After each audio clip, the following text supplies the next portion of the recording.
All right, good afternoon. It is now 3 o'clock, and I'll call the Community Impact Grants Committee meeting to order. Madam Clerk? Brenham, Here. Recording stopped. Recording in progress. right, let's start again. Brenham, Here. Livingston, Here. Barron,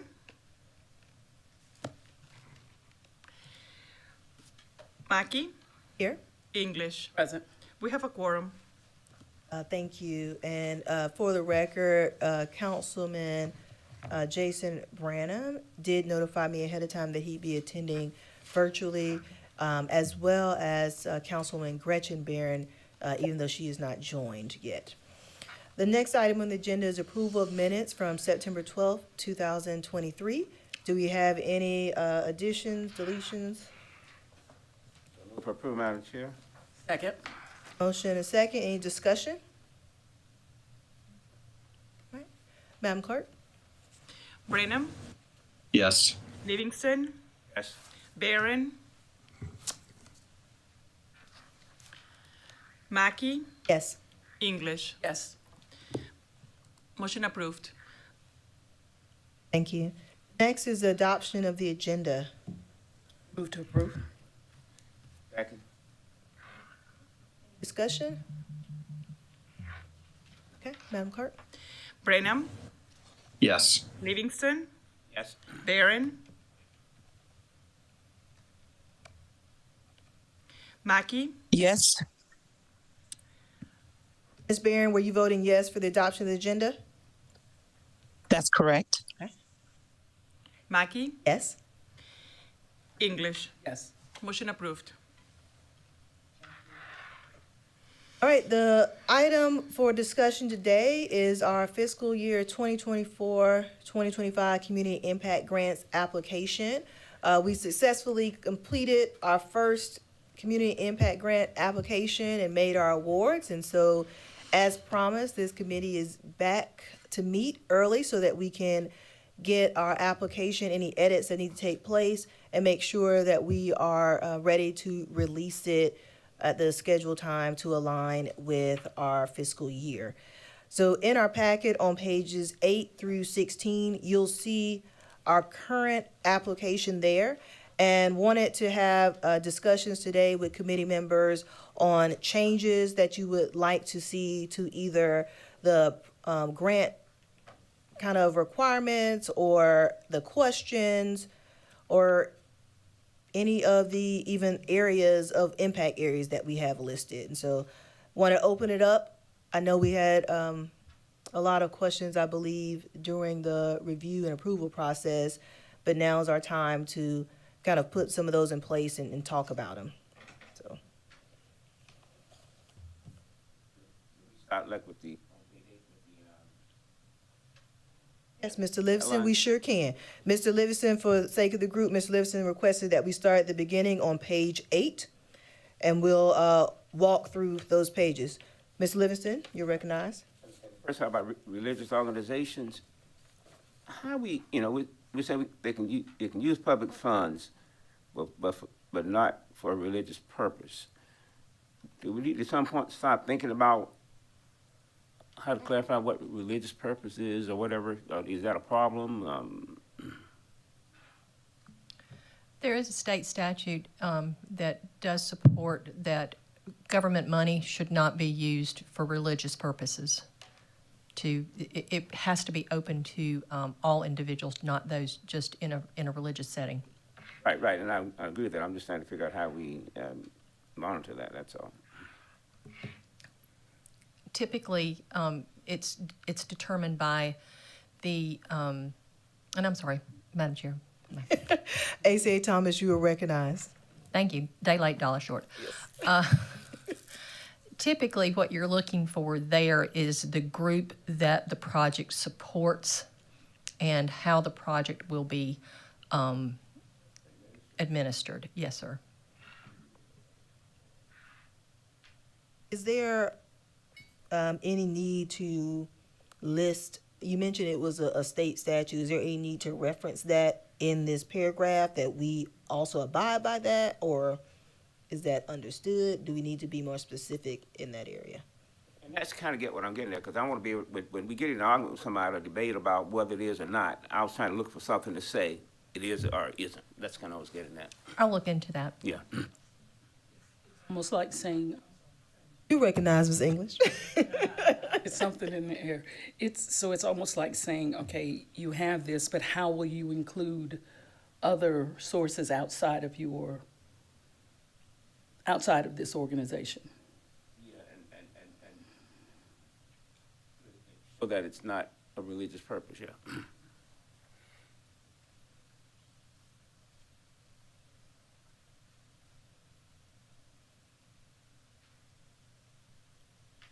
All right, anything else on page 8? On the percentage that went to the community projects, did that still remain 60%? That's what we actually end up doing?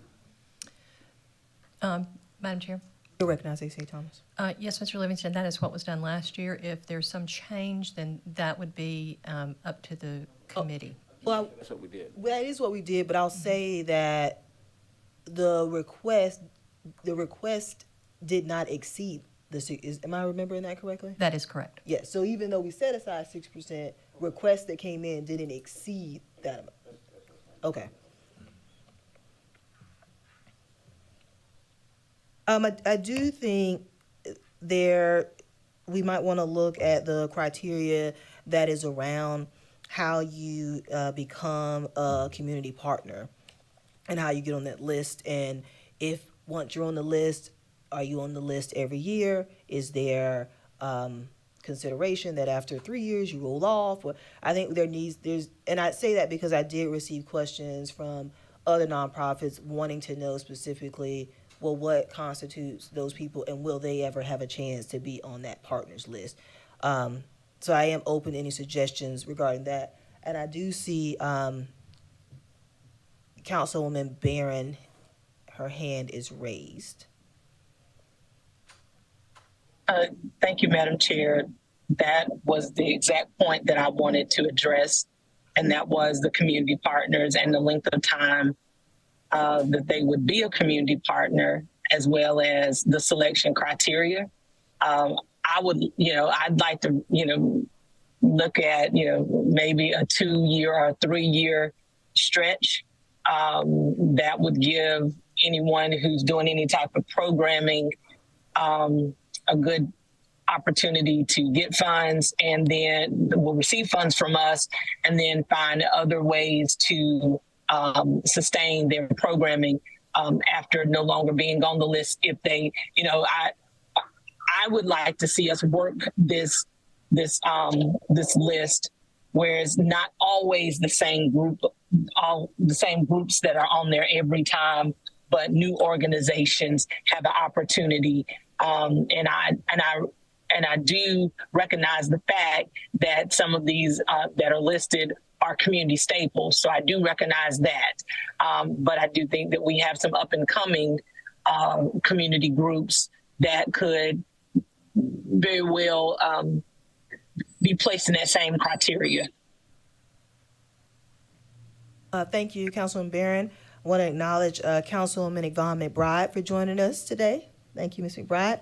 And then I saw Councilwoman Newton did walk in, but she's here as well. Mr. Livingston, you recognize? Did you have your hand up? I'm okay. Okay.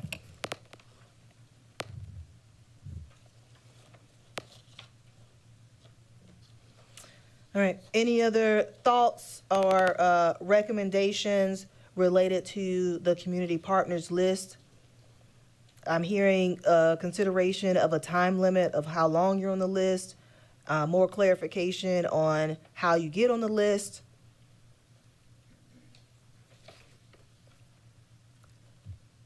Thank you. Councilmember Branham, you recognize? Thank you. I just want to piggyback a little bit on what's already been expressed as far as the fact that council would absolutely want to reserve the right to modify the list of community partners. But my understanding is that under the law, we're not really in a position to bind future iterations of council when it comes to budgetary expenditures anyway. So if that's something that we want to, state in writing, just to affirm that and make sure that's clear, I would support something along those lines. And I also wondered if it's not already somewhere in the application, if we ought to make a statement just to again affirm that council is not waiving its rights to use its discretion in the grants, despite the fact that there may be some scoring in the process. We're not strictly binding ourselves to follow scoring when it comes to awarding of grants. Thank you. Thank you. Councilwoman McBride, you're recognized. Thank you. I agree with Yeah. Councilwoman Barron. I would just like to add that perhaps we can establish some criteria in terms of how we select the community partners. And that way it supports what we're doing and why we're doing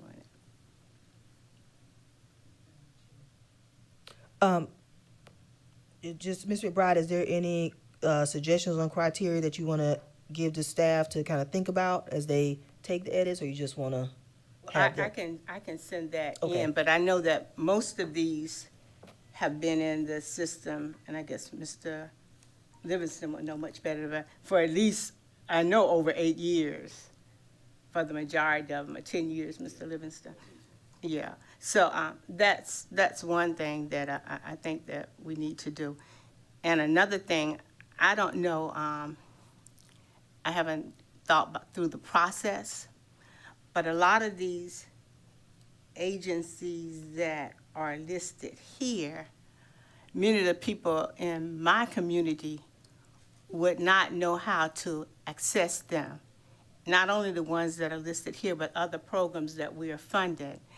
And I think that maybe we can give some consideration in the future in terms of how can we ensure that they are collaborating countywide as stated with all of the other districts.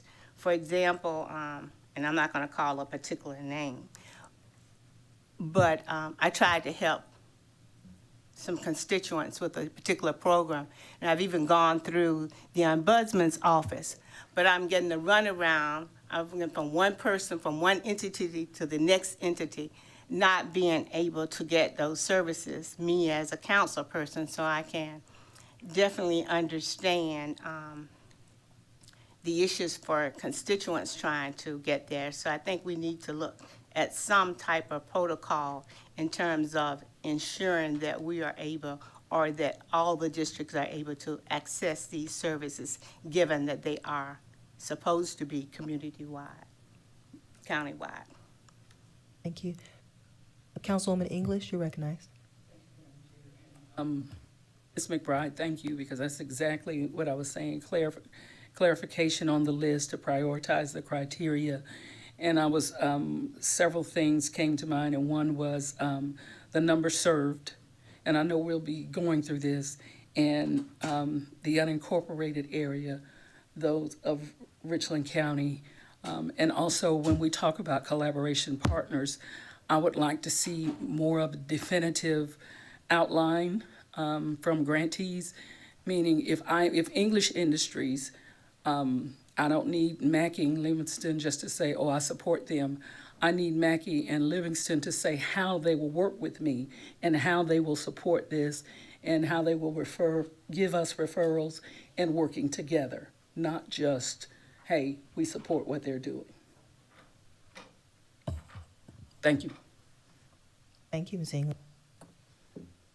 Any other thoughts or suggestions? We're talking through these recommendations, and staff is taking notes, and hopefully we'll be able to pull together a combined recommendations for us to review at our next meeting. But any other thoughts you may have related to sample criteria or eligibility requirements related to the community partners list. Please share now. All right, you're recognized. Is that, you talked about program requirements already, have you? No, you ma'am, haven't we've gotten only, that? yeah, Okay, so all right. far, we've only talked about, religious organizations' use of the funding and then the community partners list that is on page 12. But if you are ready to move on to a separate part, just tell us the page number and we'll jump over there.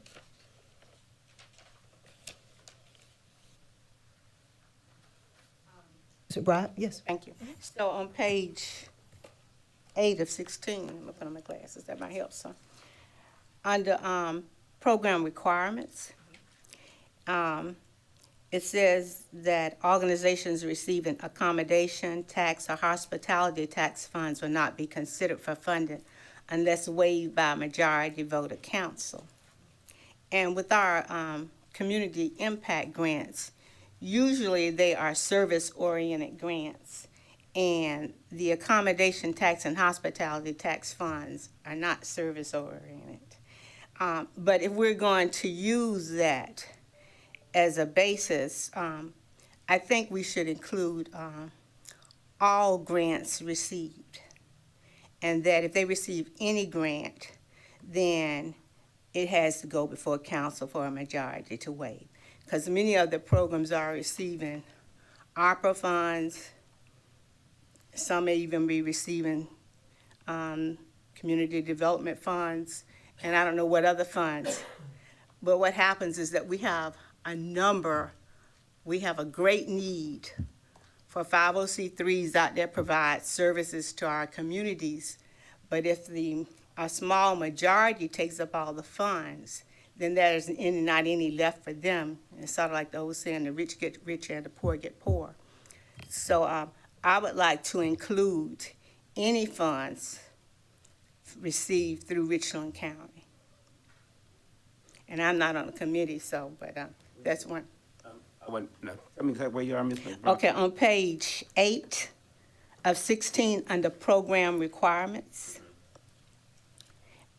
it has program requirements, and the second bullet, it says that organizations receiving accommodation tax or hospitality tax funds will not be considered for funding unless waived by a majority vote of council. And my concern was these accommodations and hospitality programs don't usually provide direct services or the type of services that our community grant. But even if we use them, I think that any grant that they receive, whether it's ARPA, community development program grants or whatever, that it should require a majority vote. Because we got programs receiving 2 and 3 different fundings from different sources. And I just think that to be fair to all programs, then we need to try to at least help as many programs as we can, because the needs are very great throughout the county, except that we have some programs that unfortunately do not have the skills to write grants. They provide the services, but they don't have the skills to write grants or pay for grants and are not able to receive the funding.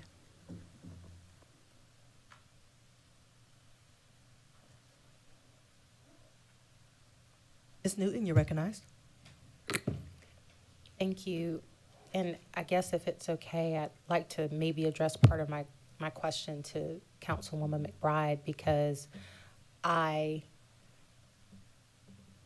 understand the concern, and I think that one thing that is challenging for me in different arenas is there'll be an organization and it's sometimes hard to understand what the full funding is they get from Richland County Council. So I guess I would say, apart from whether or not this becomes part of our application, it would be lovely if when applications were presented to council, there was the full view. So whether that's part of the application where you ask them to disclose other funds, or whether it's just what staff provides, it would be helpful. And I feel like staff has done this with budgeting before, where sometimes it's like they get a little from here and a little from there. So however we do it, that would be helpful to see.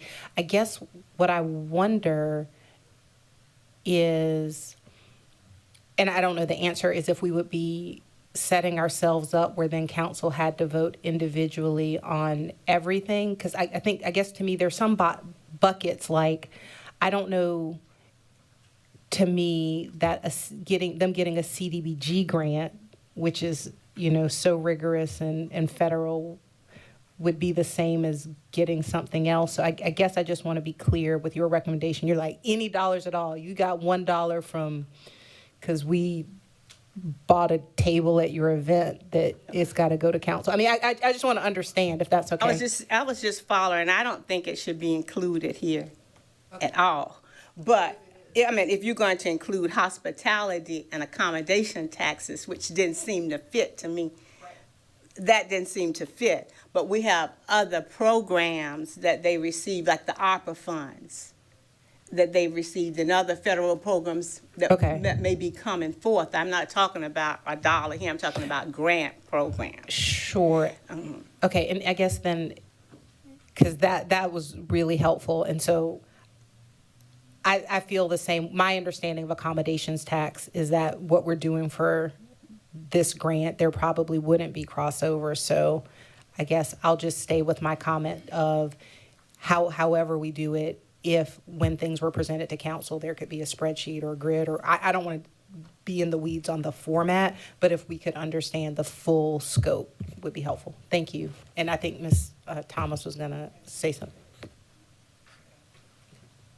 I can tell you that this year with the applications, we did have individuals that had received hospitality and accommodations tax that did apply.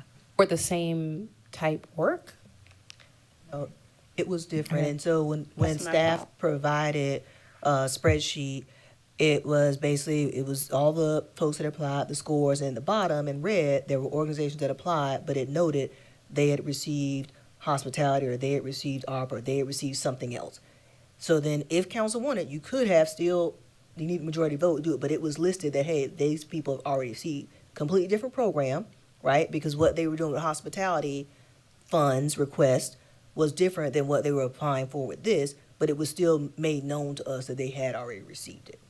So, Okay, then it sounds like you were already doing what I was asking, and I can't say if it's because I don't remember, or because by the time it came to full council, that information wasn't still included, but on the. it was still there. Okay, perfect. I will look harder whenever it comes again. Okay. Thank you. Councilman Bryant? Yeah, my issue is I don't have any problems with it being put down, but based on what's in the program requirements, it says that they couldn't be considered funding unless it was waived by the majority of council vote, and that's where my issue came in, because these programs are not service-oriented programs, hospitality. So I like the idea of having them listed. In fact, Chip Jackson, former council person, and we worked, and Mr. Malinowski, that we had a list of every program that anybody received funds for. And I think you were here during that time. I don't know whether you were or not. But anyway, there was a listing, and we could go down and see which programs that they were receiving funding, but it was just for information purposes. And we had started working on that, then COVID came. So that's my concern. If they had those listed, it didn't come back to council, and I don't think it should have, but based on what's in this program requirement. So tell me what you mean it didn't come back to council. It says, read, tax funds will not be considered for funding unless waived by majority vote of council. Correct. So we have not waived those individual programs for funding. No, Uh-huh. but staff did share them with us, so they were on the list, but nobody made a motion to say, I still want to fund them, even though they got it. Right, so Yes. I don't think that should be a part of the process for the just for the hospitality and accommodation taxes, unless you make it a part for all of the program funding. So are you saying that they shouldn't apply at all? Meaning No, if you get funding from another thing, they shouldn't be able to apply? No, I'm saying that it should be okay to apply. It should be okay to apply if they want to apply. Yeah, but see, you're telling me here that they will not be considered.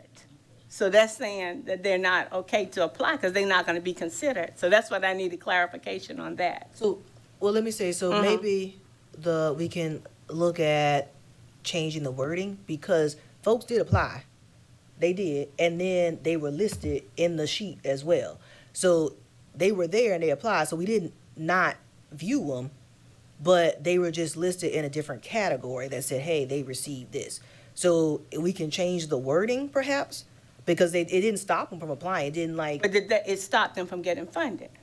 no. Okay, so but here, that's not what it's saying, you understand? That's not what your requirements are saying. Correct. So I'm Okay. saying, I think what you're asking is a request to amend the language, is what you're saying. Not the process itself, but amending the language. Yeah, we can amend the language, because I don't, again, the accommodation tax and hospitality tax funds are so different from service-oriented funds. So, yes, amend the language. I don't think they should be excluded from receiving funds for if they got tax, hospitality, or accommodation tax funds. I don't see the connection. Okay. So you're saying anybody apply, if you get money anywhere else, we shouldn't be considering that when approving them for this grant. So basically, there's no, you don't think council members should know if they got funding from somewhere other grants? No, I didn't say that. I Okay. said I don't think that they Not be should be considered. You excluded. said they should not be. But based on this requirement, they will be, unless it's voted by the full council. So I don't see the need for this statement, but I do think that it should be listed. That's what I'm saying. Can someone else on the committee just explain to staff what that should look like?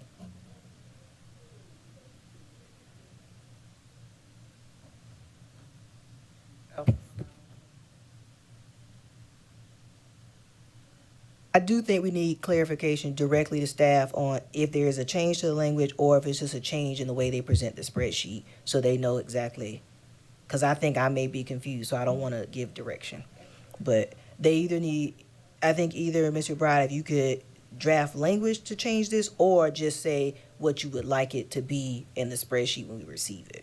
May I ask a question? Ms. Newton, you recognize? A language question. So pretend for a moment that we just struck this second bullet point altogether and replaced it with something that said something like organizations that receive other sources of council funding.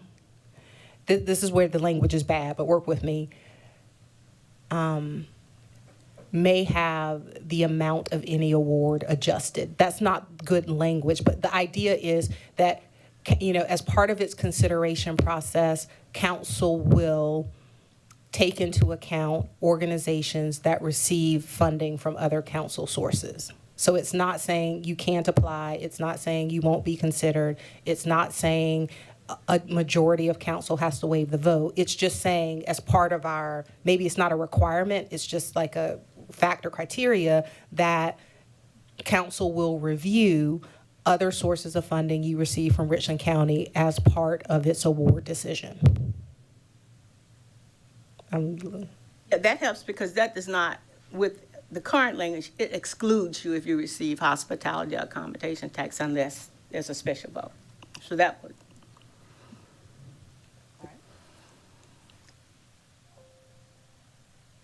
All right, any other edits or, I guess, discussion on page 8?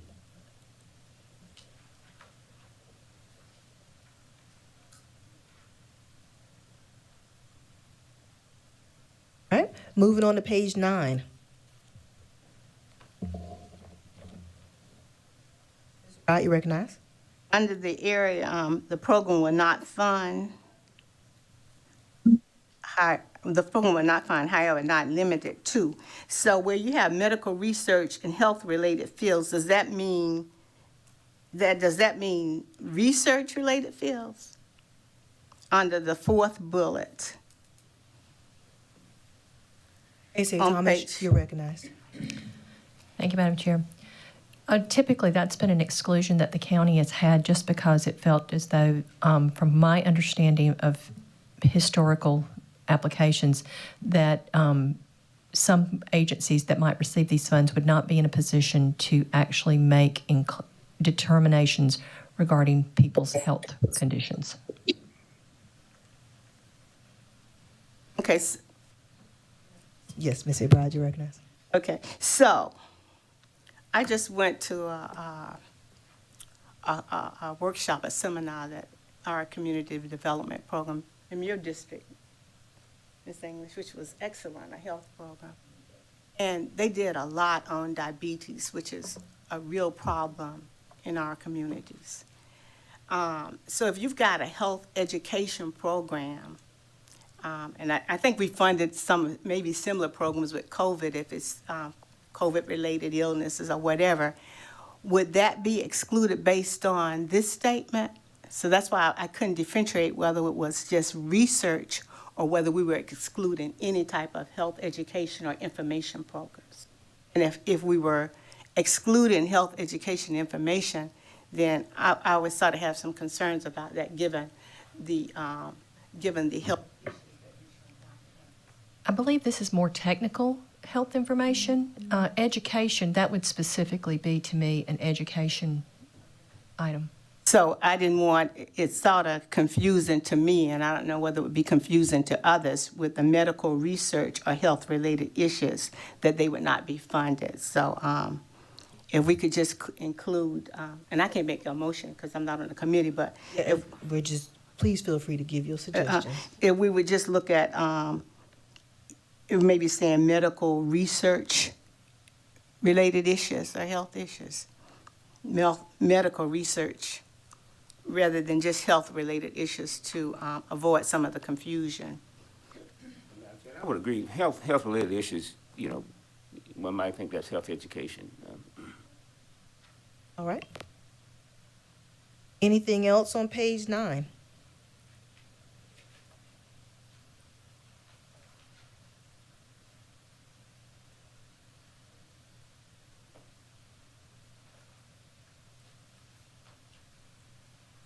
Page 10. I want to make sure, let me check with my online folks. Councilwoman Barron or, nope, I don't see any hands. I think we're good. All right, page 10.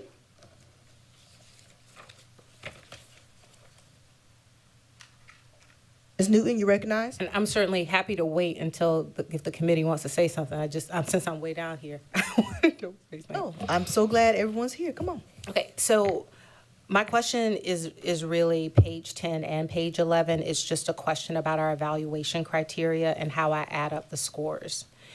And so the project summary is 35 points.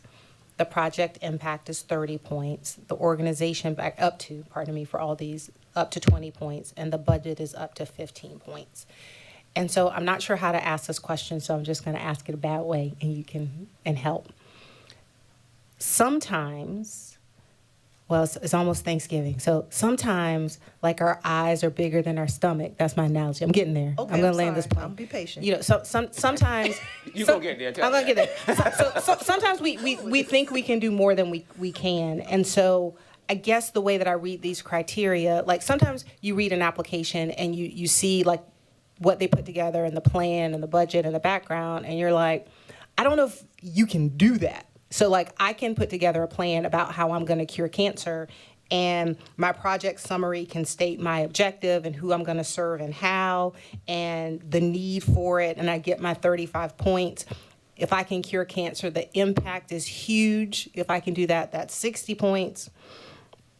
My budget can be great and fantastic and wonderful and make sense. So that's 75 points. And then there's this little part about organizational background and, my experience and evidence of success. So I guess what I'm wondering is, I don't want this to be such that, because you can never have anything new, right? No one can ever have a new idea or do a new thing because then you can't prove that you've done it. But I guess what I'm wondering is, I guess I feel like I'm missing some sort of, for lack of a better term, this is not precise, but, belief that you can actually do the thing that you're saying you're going to do, because the thing about points and once you set them out is you live by them and you die by them. And so you can score high, theoretically, on something that you might not actually be able to make happen based on these scores. So that's just a concern that I have about how these are divided, because again, when you look at, the project summary is more than, I guess, like the boots on the ground that you're able to do. And that might be what the body wants. It's a concern. Is it Brad, you recognize? I'm sort of the opposite of you. I really want to give the staff credit, because you know how much I've talked about these points, for actually developing a good point system based on grant standards and based on the fact that there is importance given to the need, the problem, and how it's done, and not to the organization. Because unfortunately, in another area, we gave so much to the organization that the need and how it was done didn't weigh much. And so this did just the opposite, which I think is a good standard. And for example, like you said, the project impact, that if you look at the bullet points, is it project feasible? See, that will address some of, does the problem provide a solution for the identified problem? Those are things that help get to some of the concerns I think that you have addressed. And sometimes, because I had a talk with Miss English, so she told me to be careful how I say things. So Thank you, Ms. James. Thank you, Miss English. Look at that. So, we had a Christmas good miracle conversation. came early. But I'm going to say some things the way I want to say them anyway, but I appreciate it. And but this will, you have a rubric. And in that rubric, which helps people that, you just can't be a grant reviewer. It takes skills reviewing grants. So the rubric helps you to identify how many points within this 20 points each one gets. So I think they've done an excellent job in terms of allowing for us to address the problem and not the organization alone. And also not to systematically, and what you didn't want to do anyway, to exclude some organizations. So that's just my take on what has been done based on my experience. Thank you, Ms. McBride. And if I could, Ms. English, let me get Councilwoman Barron, because she's been waiting, and then Ms. English will be next. Councilwoman Barron? Thank you, Ms. Mackey. So I think to Ms. Newton's point, and Ms. McBride is definitely a grant expert in her own right, and I agree with what she's stating. But I will also say that we have to be very careful with what we're doing, because the same challenge that is being presented with saying, here's a great grant, and they state that they're going to do X, Y, and Z, and then they don't do it, could also be turned around against us, because we know that there are some small nonprofits that are doing a great job but can't properly articulate it in their application. So I think that we when we start to get too far in the weeds of things, then it could come back to bite us, because this is one conversation that Ms. McBride and I have been just chewing on for months, and that is, you have these larger organizations that can put forth a grant writer and put forth a good grant package, and sometimes don't do what they said they're going to do. But then we've got mom and pop over here that can't get a grant writer, and then they're doing much more. So I think we have to be really careful when we start to really going too far in the weeds of things. I know that we want to get the information. We need to get the information to substantiate the award. But I would venture to say that there are some nonprofits, if they were listening on this phone call, they would say, but you giving them the money to do what they said to do something that they're not going to do, but you didn't give us the money. And we told you what we was going to do. We just didn't know how to articulate it. So that's just it's a statement, not necessarily one that, needs a comment or anything, but I just, really want us, and I know this is something, not the platform for us to go deep into this issue, but, at some point, I believe as a package deal, if you allow me to say, for getting out the application for this process and any grants that we put forth, for that matter, I really want us to continue to look at how we can educate those small profits to have a seat at the table and get the funding that we're giving. Thank you. Thank you. Ms. English, you recognize? Then Mr. Livingston. Thank you, Madam Chair. I want to say when we were developing this, I believe, like Ms. McBride said, one of the things that we followed was like a SMART outline, that these things are specific to Richland County. They're measurable, they're attainable, they're achievable, they're relative to what's going on, and they're time sensitive. So those things are considered within these bullet points when I'm looking at this. And there could be something missing, but I'm not seeing it at this point. And so those are the main factors when you're looking at a grant and when you're describing it. And when I say to anyone, I mean to anybody, to be able to say they're doing this is how they're doing it, this is how it's going to be measured, this is how it's going to be attainable. They are time sensitive. They're working with these people. They have collaboration partners. This is the amount of money. It's not an overage. And this pretty much speaks to that, and budget goes right along with that. And so I just kind of wanted to share that when we're looking at this. And I do thank staff for just putting this together, because I do like that it does outline that SMART, specific, measurable points when we're looking at grants. Thank you. Thank you. Mr. Livingston? I'd like for us to consider on the project summary, add another bullet, and I don't know how we want to do the language, but it's centered around access and informing persons how they will receive their service. In other words, how you going to reach out to people, how you going to inform them about their service. Get it back to, I think, Ms. Buckbride, that might be something you might have raised when you talked about early on. Okay. All right. ACA Thomas, you recognize? Thank you, Madam Chair. Mr. Livingston, could I ask you to state that one more time for me, please? How will access or inform persons who are receiving the service? That was under which criteria requirements? I think it'll fit better on the project summary. Summary? Because in project summary, you're asking them about who they'll serve and how many and so forth. And I think it fits Thank with you. that. Ms. Newton, you recognize?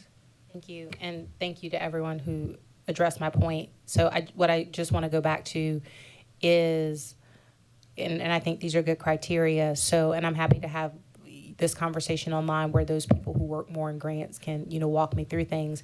What I really have is just an objective, and the objective is to ensure that our points accurately reflect the work that people are able to do. And so I think Ms. McBride pointed out something that I don't think I paid enough attention to in project impact. So I'm not saying that it's not there. I'm just saying that for me, I want to address that because again, sometimes while there are many nonprofits that are doing great work that never get their flowers and kudos, every day there are also people creating nonprofits where there are already like 10 people doing the same thing, and it's unclear how they're going to do it. So I just want to make sure that we can actually do the thing that we want to say is covered. And so it looks like to me that maybe it's broken up upon multiple things where I just want to make sure that our points, because I know that that's our intent. I just want to make sure that we've structured our points in such a way to do that. So I'm happy to rely on my confidence in other members of the committee that's there. But that was the concern that I was addressing, because I hate sometimes I have evaluated in totally different spheres RFPs where because we didn't lay out something in points, we couldn't award it even even though they were the best candidate. And so I just want to make sure we've not locked ourselves out of that. So thank you. All right. Any other comments on pages 10 or 11? 11. Oh, award notification, because I have folks calling me, what's step here, why are we getting this, when they're gonna do this and whatever. Are we gonna be okay with this in terms of, living up to the dates and times and so forth? And so I will, just to remind council, the date and time range will be different for this next application period, because if you remember, we started this, the very first one later. And so it will be a different timeline in which the application goes out and they are notified. But it does, that once they send it in, it takes a while for it to be reviewed. It has to come through committee, and then it has to go through council. And then after that, staff has to go back through all of them again, because, whatever council voted, maybe we didn't award them the full amount they requested. We only awarded portion. Staff had to go back, and then they sent out notification. Folks were notified at the beginning of October as the schedule, so we weren't late, but it was, I think, a while between when they submitted versus when they heard. But they were notified based on our schedule. ACA Thomas, anything else you want to add about the schedule for next year? No, Madam Chair, but I would like some consideration, if I may, from the committee to give us some guidance. Would it be the intent of committee to do this and have it approved as part of the budget? Well, let me, I see, Ms. Barron, your hand is up, and you are a committee member. Is that a hand from before, or is this a new hand? It's a new hand. All right, Ms. Barron, you recognize? And so I just wanted to continue the discussion from Councilman Livingston, and that is, I would like to see, and I know it's just a timeline, but I would like for us to have a timeline where the applicants know what's happening behind the magic door, if you allow me to say, because once they submit their application, then there appears to be a significant amount of time before anything is stated. And I would like for us to have some type of timeline that says, okay, from this date to this date, we're doing an internal review. Even if it is just keeping the potential applicant or the applicants aware of where we are in the process. That is an area that needs to be improved, I believe, on our behalf. And I've shared this concern with administration as well as with staff. Whether it was with ARPA or some other funds, we just can't leave people out in the dark as to where we are, and to leave them assuming that, okay, they're doing something. We need to, let them know where we are in the process. And perhaps in many grants that I've been a part of, there is a timeline that gives notice to what's happening. Now that you've submitted, these are the next steps. And I understand we do have some of that already in our application, but I would like for us to include some more dates stating what's happening internally. Thank you. Thank you, Ms. Barron. If you would, when you get to a place where you can comment on page 8, where we have our timeline that we provided, and if you could just give us, our staff, kind of more direction on what you like to see, because we do kind of state when the applications due. We say when the community impact grant will meet. We say when the grant award notifications will be done. So I think if there's another category that you would like us to add, or suggestions of what else we should add in the timeline, if you could let staff know, then they can incorporate that in the next draft we get for the next committee meeting. Absolutely. I'll be glad to do that. Thank you. welcome, Councilman Derek Pugh. Thank you, ma'am. Anybody else? All right. So we were on page 11. Anything for page 12?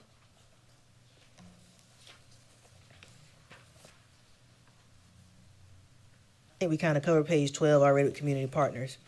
And then when you get into page 13 through 16, this is the actual application itself. I know we had talked about this before a little bit, but I apologize. There was something I was reading, didn't read right on page. all right, well, Ms. Liz, let me finish this real quick. Thank you. So we were talking about the application previously, in question 5, the impact areas where will your project serve? And we have a list. I would like the committee to look at this list and decide if these are going to be the impact areas moving forward, if we need to remove any, add any. And I say that because I did, for example, the affordable housing impact area. It is an area that council as a whole is concerned about, but there was some questions I received from nonprofits based upon the amount of money that we are awarding in this grant. It's hard, I think, to fit in this category a true impact. And so there were some comments I received about that category and well, how, the dollar amount is not enough to really truly impact affordable housing. And so I think we should consider some of these areas and do they match based upon the award amount that we're giving. Mr. Livingston, you recognized? All right. Ms. McBride, you recognized? So the proposal that we're going over now and the requirements are for FY24. Correct. Yes, ma'am. So what happens to the existing grants in FY23 because they didn't have a full year of funding? ACA Thomas, you're recognized. Thank you, Madam Chair. Ms. McBride, we allowed the organizations to recoup funding all the way back to July the 1st, so they can complete the grants by June 30. The other area was that, which I will mention again, is that I don't think there's equity in terms of the distribution of funds, geographical equity, to ensure that, each district is receiving some services. And so I would like for the committee or council, whatever, to consider a means of ensuring that all of our districts are able, because this is a community impact grant, are able to receive some services. And I realize that they're the county-wide services, but again, I don't know and I don't feel that those county-wide services are actually addressing the unique needs of the community, such as my community and Ms. Barron's community, because we work together on a number of issues. We have violence, youth violence problems, gun violence problems. We need to make sure that those areas that are unique to our district at least have an opportunity for funding too. So again, I submitted a proposal last year that didn't go too far, that would request consideration be given to addressing the unique needs of each district, because we are single-member districts, and that to ensure that everybody at least gets some services.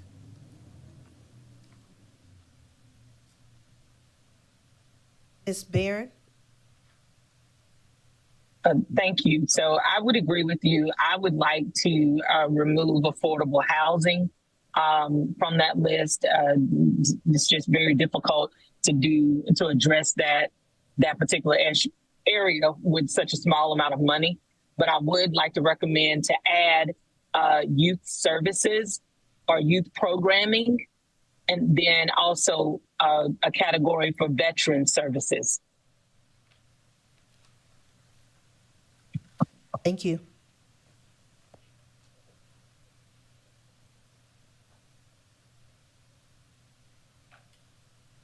All right. Any other comments or thoughts for pages 13 through 16? one more. Ms. McBride, you recognize. Going back to follow up with Mr. Livingston, because I'm really concerned about equity in this process. Going back to Mr. Livingston, and when we look at the countywide services, Mr. Livingston, I think you stated that we need to know how you're reaching out to the other areas. And in those countywide programs, then that needs to be spelled out for those ones that are receiving countywide. But again, I would hope that this committee would consider ways to address those, all districts, and to make sure, particularly those in those high-risk, underserved areas. Thank you. Thank you, Ms. McBride. Yes, Ms. English, you're recognized. And I feel like what we're talking about, Mr. Livingston and Ms. McBride, would really come in handy when we're talking about those collaboration partners, because that's when you can reach out to the schools, and the schools can recommend, hey, this child needs A, B, C, D, E, F, and G, and this program would be beneficial. And then the school would say, well, hey, I am supporting this program because it would help this person or this child through this, through these times. Also with other organizations, because everybody's a part of different organizations. There are a lot of things out here. And you can say, hey, I have a family that's in need, and these two programs that are partnered together, one can say, hey, this is a family that needs these services, and I think this would be good. And so you're having solid foundations working together, and it's not just someone saying, hey, I support what they're doing, but you have proven evidence-based community or collaboration partners working together. Thank you. All right. Well, staff will take these suggestions and recommendations received today, and we'll work on updating this packet. And at our next committee meeting, we will review those suggestions and then move forward with making taking any action on them. If there are additional items that you have, please feel free to share with me or with ACA Thomas between now and then. We'll look to have another committee meeting in December before the end of the year. We're at item number 5. Adjournment, Madam Chair. Second. The motion and a second. Madam Clerk? Brenham, Livingston, Yes. Barron, Yes. Mackey, Yes. English. Yes. Motion approved. Meeting adjourned. Thank you.